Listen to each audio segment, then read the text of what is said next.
Законот за правечна и соодветна застапеност повторно ги вжешти политичките препукувања меѓу партиите од албанскиот блок. Претениците од Европскиот фронт не се откажуваат од барањето законот веднаш да биде ставен на гласање откако ги помина сите процедури.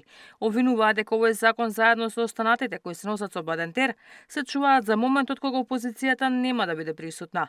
Го повикаа собранискиот спикер Гаши да закаже ден и час за гласање.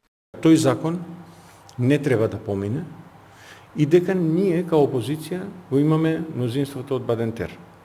Така да, законот за правечна застапеност е во моментот закачен позади врата и чека момент на контрабандирање.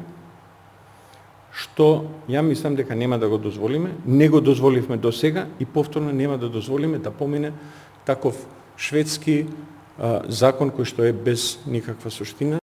Од албанскиот владин партнер вреди контра обвинувањата на интегративците. Според нив, со блокирањето на законот за правечна застапеност, Ахмети им се одмаздува на албанците кои ги пратиле во опозиција. Што дочека албанците?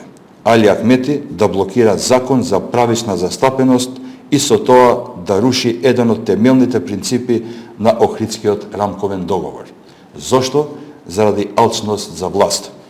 Нереформираното раководство на ДУИ во очај поради тоа што албанците го испратија во опозиција, сега влече потези директно спротивни на интересите на албанците.